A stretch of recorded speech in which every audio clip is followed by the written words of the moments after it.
Tomorrow is Isla's school open house. I have a business trip, so I can't go. Can you go in my place? Huh? I told you to keep tomorrow free a long time ago. Don't get angry. It's work, so I can't help it, right? Ugh, it's always like this. I am Jada. I'm 32 years old. I have been married to my husband Leon for 5 years. Leon has a history of divorce and a daughter named Isla, who was taken care of by him for some reason. 5 years ago, I became Isla's mother through my marriage to Leon. My first encounter with Leon was at work. I've been working as an employee ever since I graduated from university. Leon and I were in different departments, so I didn't know the fact that he was married or that he had a daughter until after we started dating. After dating for 6 months, Leon finally told me for the first time that he had a history of divorce and a child. At that time, Isla was living with her grandparents in Leon's family home. Leon was living alone in an apartment, so I didn't realize the existence of his daughter until then. Since Leon was busy with work and often away from home until late, Isla reached the conclusion that it would be safer for her to live with her grandparents, so they lived separately. In the first place, I don't know why Leon, as the father, took custody instead of the mother. When I asked about it before, Leon didn't seem willing to talk about it, so I didn't ask further. When I first learned about Isla's existence, I thought about ending my relationship with Leon. Becoming a mother figure to Isla, who was 7 years old at the time, felt too burdensome for me. However, Leon pleaded with me, and I ended up meeting Isla once.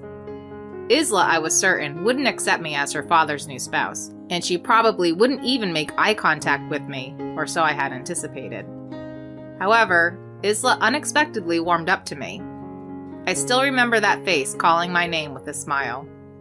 We exchanged contact information and started messaging each other. Through our interactions, I began to think that maybe Isla would accept me as a family member.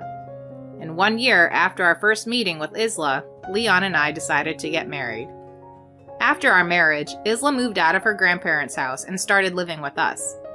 It was also physically difficult for the elderly grandparents to take care of their grandchildren any longer. Moreover, I could return home earlier than Leon and ensure that Isla didn't feel lonely, which made my parents-in-law support the idea of living together. With that, our new life began. Initially after getting married, Leon would come home early and actively help with household chores. However, after about 6 months of marriage, Leon started coming home later and I ended up doing most of the housework. As for doing the housework alone, I didn't have that many complaints. The most challenging part was taking care of Isla. For Isla, I still felt like a relative rather than a mother figure, and I couldn't possibly replace her actual mother. As a child, Isla also seemed aware of that, and I struggled every day not knowing how to interact with her. Even if I wanted to discuss it, Leon would come home late almost every day, and even on the rare occasions when he was at home. I don't really understand Isla's situation. With that kind of sentiment, I couldn't expect any useful advice from him, feeling that Leon was neglecting Isla too much. Leon, could you please pay a little more attention to Isla? I said. But Leon responded, Wouldn't it be better if it's between women? You married me because you thought you could take care of Isla, right? Since you decided to become a mother, take responsibility. His words sounded as if it was someone else's problem, leaving me bewildered. However, Leon was right in saying that once I decided to become a mother, I had a responsibility towards Isla. I kept pondering how I could earn Isla's trust and took actions, only to end up with disappointing results. Isla was obedient and still engaged in conversations with me, albeit with some hesitation. However, around the time she reached 5th grade, she started showing distant behavior. Until then, we could have regular conversations and she would talk to me if something was bothering her, but suddenly she stopped approaching me. Is it an early stage of rebellion? I have no knowledge as a mother, and I could only be confused and troubled by Isla's sudden cold attitude. And so, with that kind of relationship, Isla entered 6th grade. Isla still responded coldly when I tried to talk to her, as always. On weekends, she would go to her grandparents' house, making sure not to meet me. It had been 5 years since I married Leon. I'd been trying my best to deepen the bond with Isla, but it was all my own delusion. Isla didn't consider me as a part of the family, and to make matters worse, Leon became even busier, leaving me feeling lonely. Gradually, Leon started going on more business trips, leaving the house vacant at least once a month. Despite being her own father, my husband shows no interest in Isla, and I have been struggling to balance work, household chores, and my relationship with Isla, resulting in significant weight loss since our marriage. Personally, I was somewhat happy with the weight loss, thinking it was a good diet. However, I later heard that my colleagues suspected I was ill. However, I still felt moments of happiness. Through marrying Leon and meeting Isla, I had the opportunity to experience various aspects of being a mother. Although our relationship may not be good at the moment, Isla used to be affectionate towards me, and I believe that we could eventually return to the way things were. In the midst of all this, the day of Isla's elementary school graduation was fast approaching. I took a day off for the graduation ceremony and made various preparations. While busy with the preparations, one day, "I won't be able to attend the graduation ceremony," Leon suddenly said. Startled, I asked, "Huh? But you took a day off, didn't you?" I confirmed. "There's an unavoidable business trip that I can't refuse," he said with an unapologetic face. I couldn't believe that Leon would prioritize a business trip over our daughter's graduation ceremony, so I pleaded with him to find a way to attend. However, Leon turned a deaf ear to my request. Since Leon and I work in different departments, I honestly don't have a clear understanding of his job responsibilities. Although I had a sense that his work was demanding with overtime and weekend shifts, I still believed that if he talked to his superiors, they could arrange for someone else to go on the business trip. Our company isn't known for being excessively demanding, so I couldn't help but feel a bit skeptical about Leon's explanation. "It's such an important graduation ceremony. Can't you find a way to decline it?" I said, but he replied, "It's already decided. As long as you and her grandparents are there, I'll be fine, right?" Leon said that and left the living room. I was left dumbfounded watching him walk away. Then right after, Isla entered the living room. I looked at Isla, anxious to see if she had heard our conversation just now. She looked down and asked, "Dad, you can't come to the graduation ceremony, right?" I panicked, realizing that she had indeed heard it. But since she already knew, I couldn't lie. "Well, that's actually the case. A sudden business trip came up." I relayed the message and Isla responded with just, "I see. It's fine." Then she went into her room. I knew Isla must be hurt. Seeing her sad expression pained my heart. In an effort to cheer up my daughter, I tried to make her favorite meals and buy her favorite comics during the days leading up to the graduation ceremony. However, Isla's expression never brightened. And then, the day of the graduation ceremony arrived. As Leon was about to leave, "Sorry, leaving the graduation to you," he said with a strangely happy expression and left the house. I couldn't fully accept Leon's business trip until the end, but I reminded myself that it was just work and there was nothing I could do about it, so I prepared for the graduation ceremony. At the graduation ceremony, Isla's grandparents attended in place of Leon, and the three of us, me and Isla's grandparents, watched Isla graduate. After the graduation ceremony went smoothly, on the way back, I sent a message to Leon to let him know that the graduation ceremony had ended. However, Leon only replied with an okay and didn't send any further messages. Does he not even have a single word of congratulations for the graduation? I sighed in exasperation and muttered in my heart, feeling the need to complain when he came back home. When we got home, Isla and I ate cake and watched our favorite TV show. I was happy to see Isla spending time with me in the living room for the first time in a long time. Then, suddenly, Isla turned back towards me and, "There's something I need to talk about." Perplexed by Isla's sudden serious expression, I remained silent and waited for her to start speaking. And what Isla said was something I never expected. "Dad, he's cheating." "Huh? Leon is cheating?" Shocked by Isla's words, I left dumbfounded, and she gradually began to tell me about what had happened. According to her, when she was in 5th grade, she happened to come across Leon and an unfamiliar woman walking together, their arms linked, at a summer festival with her friends. Even though Leon tried to justify it by saying that the woman was just a friend, Isla, who has a keen intuition, didn't believe him, and she had been pleading with Leon to stop cheating. However, instead of apologizing, Leon brazenly refused to admit his mistake and, unbelievably, began to threaten Isla. If my affair gets exposed, Jada will disappear. So keep your mouth shut. Upon hearing those words from Leon, Isla had been afraid of me leaving and had kept silent all this time. And because of her silence, Isla felt guilty and ended up adopting a cold attitude towards me. As I saw tears welling up in Isla's eyes while she was speaking, my heart grew heavy with pain. At the same time, I felt a sense of joy knowing that Isla didn't want to lose me.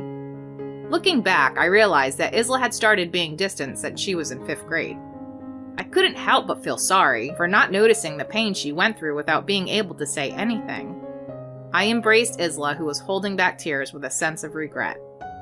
I won't disappear, so don't worry. I reassured her. Isla seemed relieved to hear that. It was my own assumption that Isla was going through a rebellious phase, but it turned out that there were valid reasons behind her behavior, and I made up my mind that I couldn't let Leon continue as he pleased. First, I put Isla to bed, and then I contacted a colleague at work who was familiar with Leon in the same department. I wanted to confirm if Leon was really on a business trip today. My colleague confirmed that Leon was indeed on a business trip. However, they hesitantly continued with the following words. Actually, I've been meaning to talk about this, but your husband seems a bit suspicious, you know. According to my colleague, it is true that Leon goes on business trips every month. However, they mentioned that there is always one female employee accompanying him on those trips. Leon claims it's for mentoring the junior staff, but the frequency of their travels together has raised some rumors within the department. Upon hearing this, I immediately asked for the name of the hotel where Leon stays. The business trip destination is 2 hours from here by train. He says he plans to stay 2 nights for the convenience of his business partners. I had another paid day off the next day, so I decided to go there in person to see if Leon was having an affair. The next day, I left Isla at my parents' house and took the train to the hotel where Leon was staying. I never thought I was capable of such bold actions, but when it's for Isla's sake, I felt like I could do anything. And so, I arrived at the hotel. Thinking that Leon was out for work, I waited for his return at a nearby cafe. Unexpectedly, Leon and the woman came out of the hotel in casual clothes. There was a woman with long hair beside him. The two of them were arm in arm, heading somewhere with apparent joy. I took a picture with my smartphone, which I was holding up. After that, I continued to take pictures of the two of them walking arm in arm and enjoying their date while hiding and following them. However, they didn't notice my presence at all. They kissed and hugged each other, clearly giving off the impression of being lovers. I captured the entire incident in photos and videos and started my journey back home. As I arrived home, exhaustion hit me all at once. I never imagined that Leon would be cheating on me with a colleague. I was trembling with anger. In my anger, I immediately informed my parents and in-laws about Leon's infidelity. I sent the photos of the affair scene to my in-laws, and they quickly rushed over, kneeling and apologizing to me. My parents quickly brought Isla with them, and our home was filled with me, my parents, my in-laws, and Isla. Leon should be returning from his business trip soon. He would be quite surprised to see everyone gathered together. It would be quite a spectacle to see how he would try to come up with excuses. Since I didn't want Isla to witness the chaos, I asked my mother to accompany her and have Isla wait in her room. And then, 2 hours later, Leon returned home with a completely ordinary expression on his face. I'm so tired from the business trip. The person from the client company was so difficult, he complained as he entered the living room. Welcome back, Leon. As we all glared at Leon, he seemed surprised by the cold stares and the unusual atmosphere. Sensing the cold gaze and the tense atmosphere, Leon stumbled with his words and said, Did everyone gather for Isla's graduation celebration or something? He started talking like that. Did you have a good time on your business trip? I asked while giving him a stern look, and Leon became even more flustered. It's work. There's nothing enjoyable about it, he replied with an unnecessarily loud voice. Then, unable to contain himself any longer, my father-in-law shouted at Leon. You've been cheating, you damn fool! Leon flinched as he was suddenly yelled at. Realizing that Leon didn't grasp the situation, I proceeded to tell him about my visit to his business trip location that day, showing him the evidence of photos and videos to confront him about his affair. As there was concrete evidence against him, Leon couldn't escape and reluctantly admitted to his infidelity while becoming defensive. Coming to my business trip location? How unfair of you. Were you doubting me? Leon tried to play the victim, so I informed him that the affair rumors were already circulating within the company. This only made Leon more flustered. Did he really think he could openly parade around with his junior colleague without getting caught? I couldn't help but be disgusted by what a foolish man he was. Under the scrutiny of everyone, Leon became resentful and uttered, The reason I married you in the first place was to offload the responsibility of taking care of Isla. He said those words boldly. As I was taken aback, Leon began to speak the truth. It turns out that Leon's previous marriage ended because of his infidelity. Leon explained that his previous wife had struggled mentally and couldn't take care of Isla, so he had no choice but to take custody of her. Isla's mother had a history of illness and was emotionally unstable, so Isla expressed a desire to be with her father rather than her mother. However, Leon was initially indifferent to parenting and found himself overwhelmed by Isla, so he used his work as an excuse to pass the responsibility to his parents' house.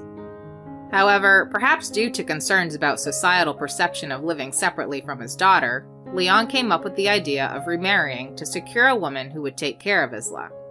That's how I ended up being chosen as the convenient woman. Realizing that I had been deceived from the beginning, I felt frustrated, pathetic, and tears welled up. Leon had planned to burden me with everything, while he intended to have affairs with other women. Both my in-laws and my father were furious.